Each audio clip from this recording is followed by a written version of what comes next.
A Espreita do Mal é um filme de 2019, mas que chegou em abril de 2021 aqui no Brasil pela Netflix. Tem direção de Adam Handel e o roteiro de Devon Gray. A gente não ia trazer esse filme pra cá, pra Terra do Medo, não era a nossa intenção, mas depois que a gente assistiu, gente, a gente achou sim que seria uma ótima ideia conversar sobre ele aqui no canal. Ah, gente, e eu não queria chegar nesse momento da gente conversar sobre isso, mas o podcast terá spoiler, ok? Então, se você ainda não assistiu o filme, corre lá na Netflix, assiste e volta pra cá pra gente conversar. Garanto que vale a pena. Então vamos pra nossa vinheta, que é como... Oi, eu sou o Vitor. Eu sou a Cibele. E sejam bem-vindos à Terra do Medo. Um podcast aconchegante pra gente conversar sobre o universo do terror. Todo sábado tem episódio novo de podcast, faça chuva, faça sol, temos episódio novo. E no YouTube temos vídeo toda terça e quinta. Então, gente, é conteúdo pra dar e vender no Cibele na Terra do Medo. Não esqueçam também de seguir a gente por aqui, né? Se você estiver escutando pelo YouTube e não tiver inscrito, inscreva-se no canal. E se tiver no Spotify, no Deezer, gente, segue a gente pela plataforma que você estiver ouvindo. Ajuda muito, de verdade mesmo. O filme já começa colocando várias dúvidas na nossa cabeça. Isso é o que ele mais faz, né? Nossa, o tempo inteiro. Pra contextualizar pra vocês, alguns meninos estão sumindo por ali na cidade. E logo na primeira cena do filme, a cena de abertura, a gente já vê um menino andando de bicicleta, né? De boa ali, andando pela estradinha na floresta. Até que ele é jogado no ar por uma espécie de mão invisível, assim, que puxa ele. E só sobrou a bicicleta. Ou seja, já começa com o suspense. E nessa hora a gente já pensa assim: capeta, fantasma, não é possível, mas aguarde a sua vez. Daí, quando esse menino desaparece na floresta, o detetive Greg Harper, que é interpretado pelo John Tenney, e o seu parceiro Spitsky, que é interpretado pelo Gregory Allen Williams, são designados para investigar o que aconteceu. Uma pista que acabou sendo deixada para trás liga o sequestro desse menino, né, o desaparecimento dele, a um assassinato de crianças que o Spitsky, ele já tinha resolvido, né, já tinha mandado o responsável pra prisão, tinha 15 anos já. Daí eles começam a se questionar, tipo, não, então a gente acabou prendendo o cara errado, né? Porque se isso tá acontecendo de novo, com o mesmo modus operandi, com a mesma coisa, ou a gente prendeu o cara errado, ou então tem alguém aqui imitando ele pra tocar o terror aqui na cidade. Enquanto isso, a esposa desse detetive, a Jackie, interpretada pela Ellen Hunt, está tentando, né, consertar a sua relação, né? Porque, no caso, ela traiu o marido. Então tem toda essa questão também com o filho dela, que é adolescente. Tem algumas cenas ali que ele acaba tratando a mãe dele de forma bem ruim mesmo. É, e a gente percebe que tem alguma coisa muito ruim acontecendo com aquela família. Depois, né, com as pistas, a gente vai descobrindo que ela traiu ele. Mas, nossa, é uma torta de climão o tempo inteiro naquela casa. Deus que me perdoe. E pra piorar essa torta de climão inteira na casa, umas coisas bem estranhas têm acontecido em torno da família. Algumas coisas muito esquisitas acabam acontecendo na casa. E aí a gente começa a se perguntar se eles estão sendo assombrados. É, porque nesse momento, né, que começam algumas coisas estranhas a acontecer ali na casa, alguns objetos começam a desaparecer, a televisão, ela liga sozinha, aí ela vai lá, desliga e depois liga de novo. As fotos da família que ficam ali na escada, de repente começam a desaparecer dos quadros.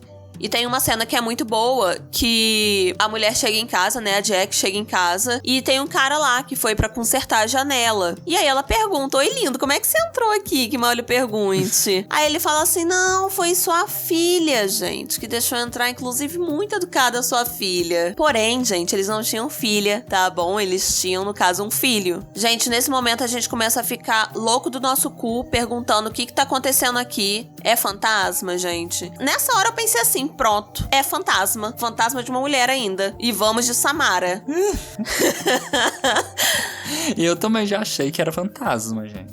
Mas o filme não entrega nada, gente. Não entrega nada de cara. Ele constrói muito bem esse suspensezinho ao longo dele. Porque a gente pensa assim: pode ter sido o filho. Às vezes o cara confundiu, falou errado. Enfim, a gente tá se enganando, porque não foi isso. Mas a gente fica tentando achar justificativas a todo momento. Porque em nenhum momento o filme bate martelo pra você falando assim, não, em nenhum momento até agora. Em nenhum momento até agora ele bate martelo falando assim, não é assombração. Ou é assombração. E ele coloca outras cenas também, né? Tipo a cena que o pai, ele vê um ratinho pelos corredores e aí ele vai atrás desse ratinho. E o rato esconde num armário. Aí ele entra pra tentar pegar o rato, porém, quando ele entra, alguém prende ele lá dentro. Ele não consegue ver quem tá prendendo ele. Ele chega até a chamar pelo filho dele, achando que era o filho dele que tava lá do lado de fora. Só que quando a sua esposa, né, a Jack, chega pra abrir, ele sai assim desesperado e vê que na verdade não tinha ninguém. Então ele fica assim, o que aconteceu? Alguém me prendeu, sei que alguém me prendeu. Só que não era também a mulher dele, tinha aberto a porta. Então fica bem esse clima assim, é assombração ou não é?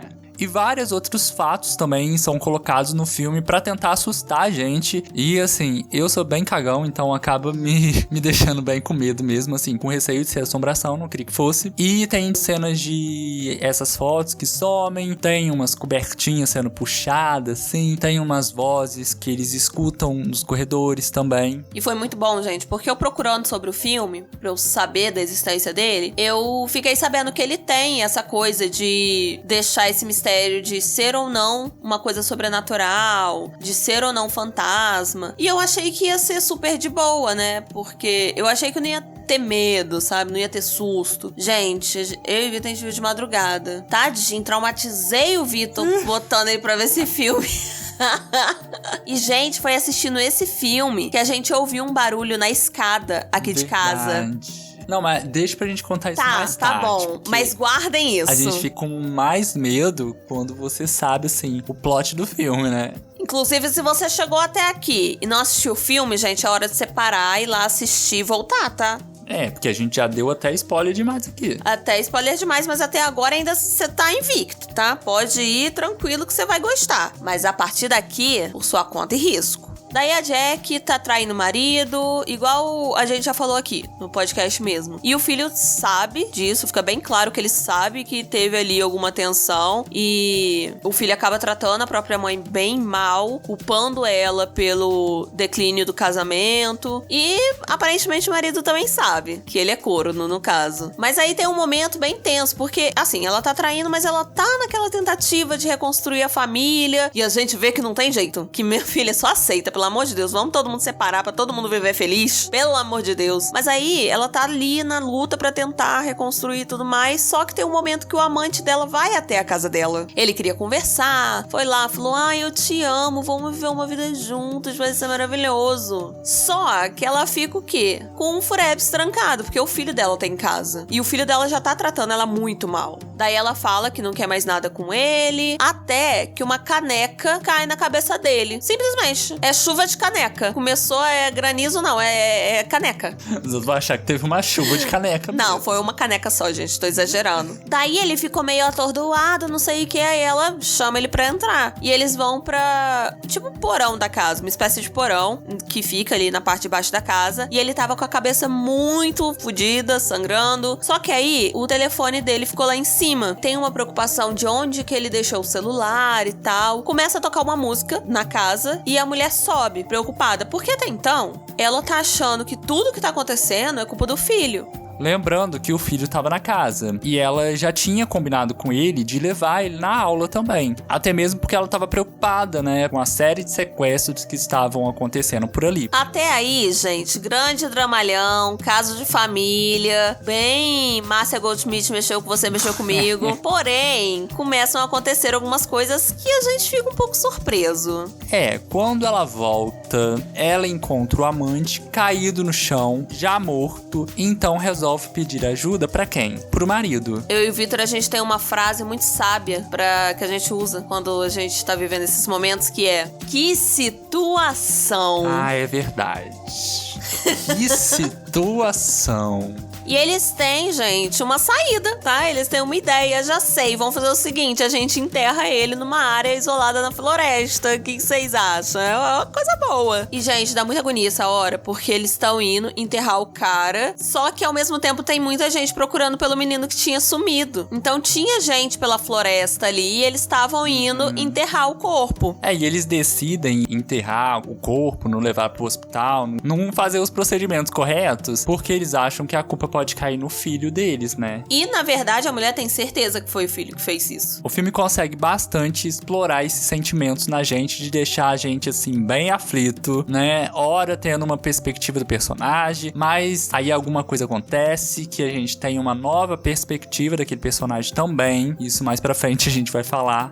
E é exatamente por esse aspecto que a gente resolveu trazer esse filme aqui pra Terra do Medo, mas vamos deixar pro final. E o filho, né, deles ficou sozinho na casa. Aí a gente já percebe que coisa boa não vem, né, que não vai acontecer uma coisa legal ali com ele. Quando a pessoa no filme de terror fica sozinha na casa, a gente já espera alguma coisa assim. Ainda mais quando fica sozinho com assombração, gente. Coisa boa não vem. Porque até então eu tava achando, né, tem assombração ali. Só que aí o filho recebe uma mensagem, né, no computador que pergunta: você sabe o que é Frugging? Gente, com certeza essa pronúncia está errada, mas... Eu não sei se alguma pessoa no mundo consegue falar essa palavra certa, porque é um monte de consoante, gente. Vocês não têm ideia. Pois parece uma risada. Gente, é muita consoante. São 2 vogais só na palavra inteira. Não tem como, não produz fonema. Mas enfim, virou aula de gramática.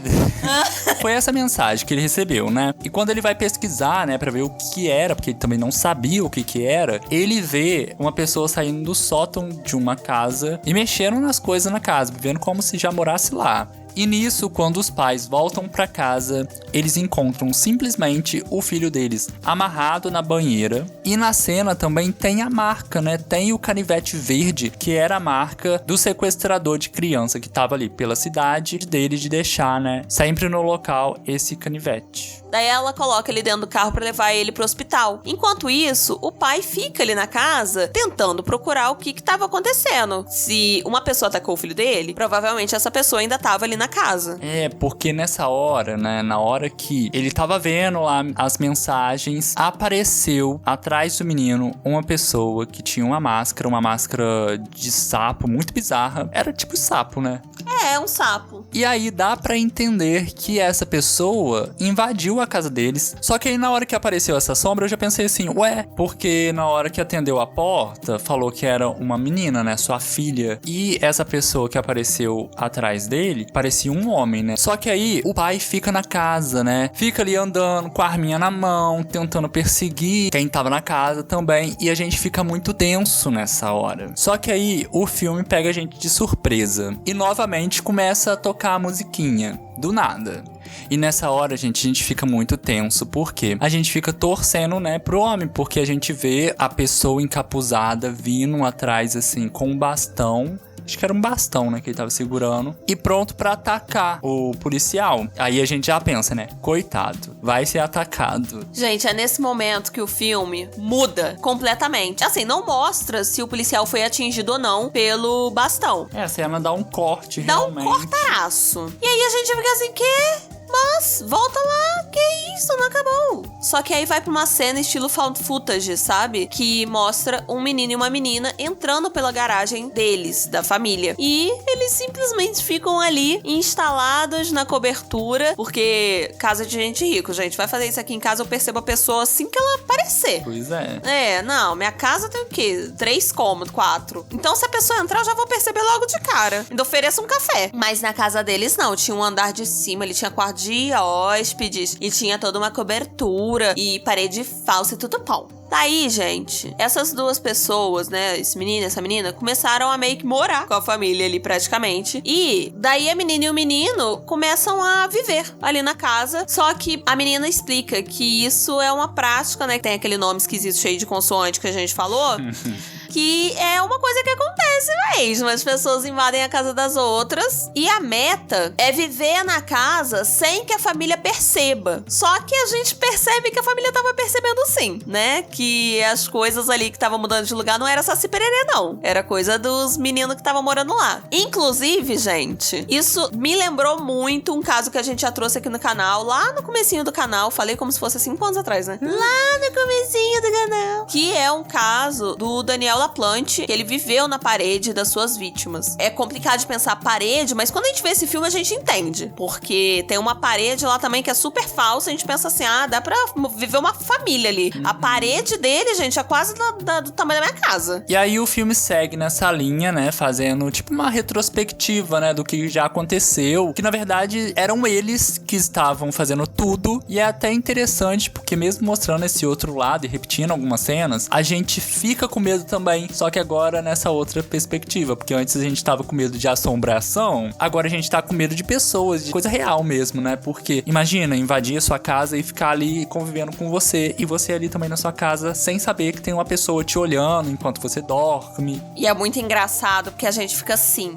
menino, vocês vão ser pegos. Mas a gente fica assim também, tem que ser pego mesmo, gente, tá fazendo coisa eles são errada. errados, mas a gente fica assim, menino, vai ser pego, vai se esconder. O que você tá fazendo aí de madrugada andando pela casa? É muito isso, a gente fica torcendo, mesmo sabendo que não era pra torcer.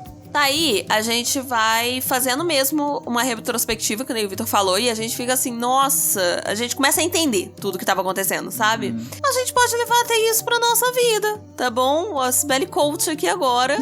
Porque, gente, tudo pode ter uma explicação. Tudo que a gente achou que era coisa de assombração, na verdade não era coisa de assombração. Era gente que tava invadindo a casa deles? Era, não é coisa boa também. Mas pelo menos não era assombração, não é mesmo? É, igual no negócio da televisão ligar e desligar, era o menino que tinha instalado no celular dele. Tipo, o aplicativo. Um aplicativo de controle. Inclusive, meninos, se vocês souberem, alguém souber desse aplicativo, me passa. Né? Fiquei interessado. Eu já testei, não funciona muito não. Não, mas o dele é instantâneo, Lógico, gente. É né? instantâneo. Porém, gente, o filme vai levando de novo até a cena do porão, do amante da Jack, né? Que ele morreu no porão. E é nesse momento que a gente é de novo surpreendido. Porque a gente começa a entender que o esquema do menino era diferente do esquema da menina. A menina queria só seguir o plano certinho de não ser percebida em momento nenhum. Só que o menino, que é o Alec, ele não quer passar despercebido, não. Ele tá querendo ali deixar a família meio louca, sabe? Tá querendo gaslightear a família. Quer que eles pensem que estão ficando bem loucos mesmo. Mas peraí, a TV ligou sozinha?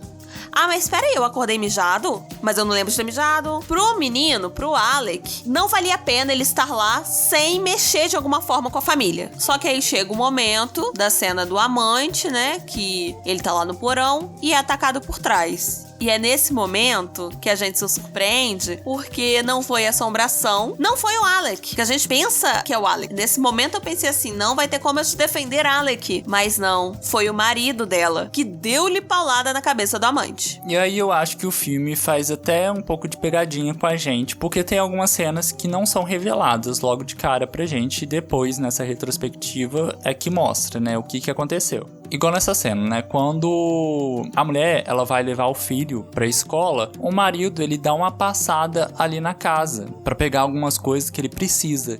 E nisso ele viu o amante lá dentro. Ele foi lá, deu a paulada na cabeça dele e depois ele foi embora. A menina que tava morando escondida na casa acaba vendo tudo isso acontecer porque ela foi lá no porão pra pegar a mochila. Porque pra ela já deu, sabe? Tipo, o Alec já tava tentando fazer umas paradas que ela não tava gostando. Ela só queria ficar lá de boa sem ser percebida e ele não. Nisso ela decidiu que ia embora. Só que aí ela vê o cara matando o amante da Jack. Daí o casal acaba saindo pra enterrar o corpo e a menina corre pra tentar explicar pro Alec, olha, sujou, temos que ir embora, tá rolando meio com assassinato, e ela vê o Alec amarrando o filho do casal. Nisso a menina fica mais transtornada ainda e é nesse momento que eles acabam brigando. Nessa briga, ela cai, bate a cabeça e fica desacordada. E pra tentar ir embora, ele colocou ela dentro do porta-mala do carro e aí novamente acontece uma cena que foi omitida da gente. O policial, ele entra no carro em que a menina foi colocada e ele vai em direção à floresta. E aí dentro do carro, a menina descobre que, na verdade, ele é o sequestrador. E é muito complicado, assim, essa omissão especificamente, porque é muito uma enganação pra gente mesmo, sabe? Porque a gente fica muito sem entender. Porque quando a gente tá vendo tudo na visão da família, em que a gente tá na dúvida se é uma assombração ou não, parece super que no momento em que a Jack leva o menino no hospital, parece que logo depois ele já entra na casa pra conferir se tinha alguém dentro. Só que não foi isso que aconteceu. Aí eles colocam uma cena, tipo, enorme no meio que não orna com o tempo que demorou, na verdade, a acontecer. E eu acho isso meio estranho, não gostei tanto dessa parte, mas é a única parte do filme, assim, que eu posso falar que eu fiquei meio,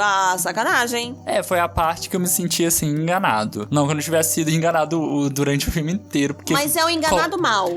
Porque o colocar a dúvida, né, da gente ficar, é assombração, não é? Isso é legal, né, da gente ir descobrindo as coisas aos poucos. Só que essa questão não tinha como a gente descobrir, não. Exatamente. As outras, era muito de dar pista pra gente. Isso. Pra instigar. Essa não tinha como a gente adivinhar, não. Quando eles chegam na floresta, a menina conseguiu ficar escondidinha, enroladinha igual um camarão no porta-mala. Só que aí quando eles chegam na floresta, ela sai do carro, ela vê um trailer no meio da floresta, e ela vai até esse trailer. Nesse trailer, ela vê que tem várias crianças sequestradas lá dentro. Claro que a gente tá falando de um filme de terror, tem que ter a personagem burra, senão o filme não anda. Ela me entra no trailer sem o menor cuidado, sem olhar pro lado, e tenta salvar as crianças. Mas é óbvio que ela é pica. E com isso ele acha uma câmera que ela carrega com ela, não sei porquê, que eles filmavam tudo, né? Que eles faziam na casa. É pra criar a prova do crime, parece, eles criando prova contra eles mesmos. Olha a gente entrando, invadindo a casa dos outros, invasão de propriedade aqui. E aí, o sequestrador, que não é bobo nem nada, resolve levar ela então pra casa dele. Pra quê? Pra tentar jogar a culpa nela. E aí tem até uma hora que ele fala assim, levanta, né, do sofá pra dar um tiro nela, pra ser como se tivesse uma reação. Porque como ele é policial, né, ele que tá investigando inclusive o caso dos sequestros, é muito cômodo pra ele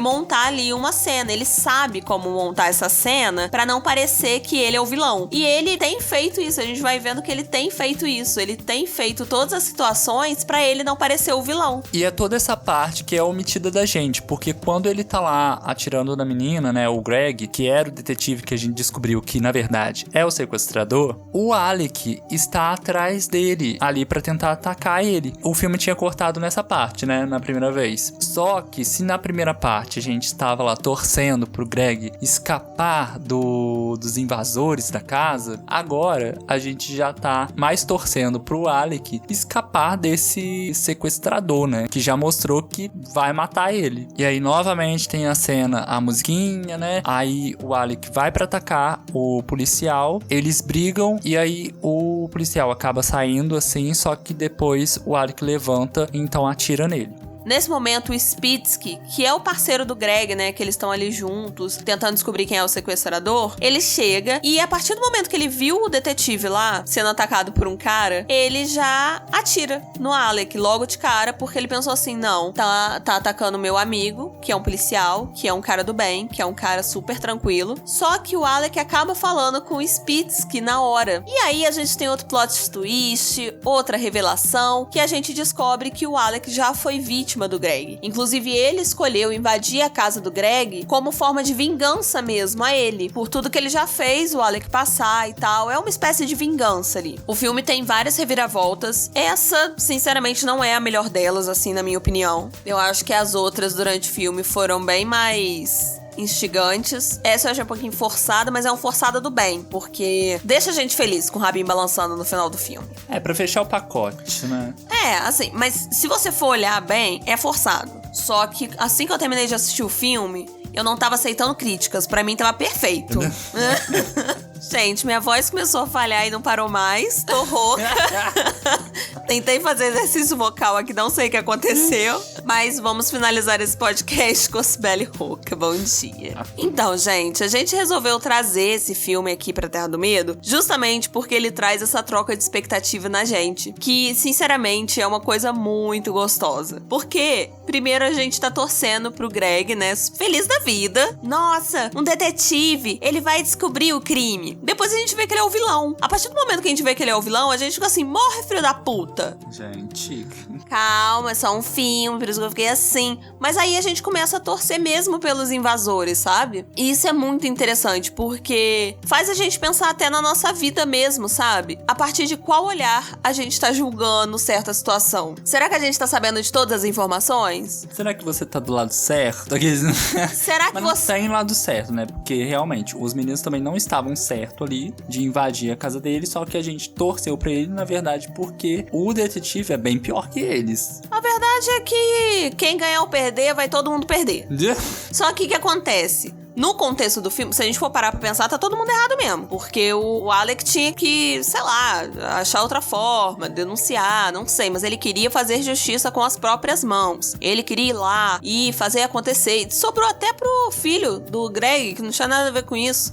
Coitado, tava lá ainda do lado do pai sem saber nada. Ah, mas menino mimado. Ah, não, tomei ranço dele, tá, gente? Tô aqui defendendo, mas não tomei ranço. Tomei ranço de todo mundo, pra ser sincera. Porque nesse filme, gente, eu tava vendo, não salva um.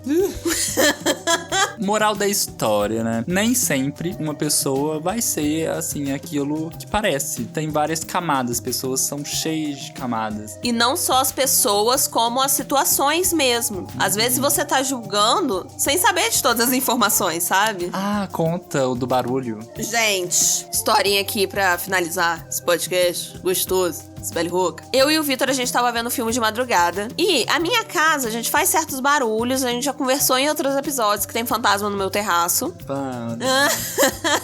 Só que aí, o Vitor... não. Começou um barulho aqui, bom dia. Só que aí, o Vitor ouviu um barulho que eu não ouvi. Só ele tinha ouvido. Aqui em casa a gente tem aquelas escadas desgraçadas, que é a escada caracol de ferro. E o barulho dessa escada é muito característico. O Vitor ouviu, eu não ouvi. Pensei assim, tá doido, coitado, tá com medo. O medo já atingiu ele, tá até tendo alucinação. Ah, me ignorou, gente. Ignorei. Só assiste filme de terror pra caramba pra ignorar quando eu falo.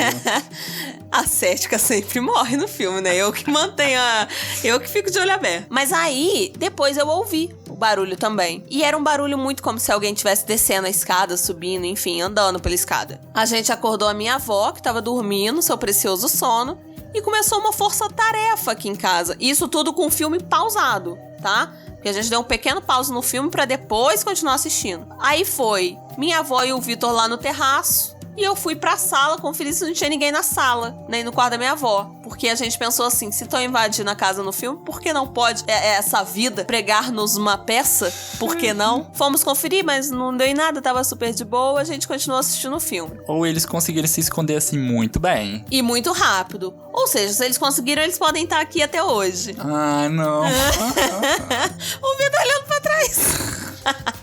Ai, acho que tá na hora de encerrar, né? Senão o Vitor não dorme hoje. Vamos, porque essa história não teve finalização, a gente não achou ninguém. Não ficou por isso mesmo, tá? Ou seja, tô preocupado. Vou ali dormir. Vamos deitar, gente, que é o melhor que a gente faz. E rezar pra não ter ninguém na nossa casa escondidinho. A conclusão que fica é: não julgue as pessoas sem saber da história completa. Que às vezes você acha que sabe a história completa e não sabe a história completa. E é com essa mensagem que digo: espero que vocês tenham gostado desse podcast. E até o próximo vídeo. Até. Beijos. Beijo, tchau.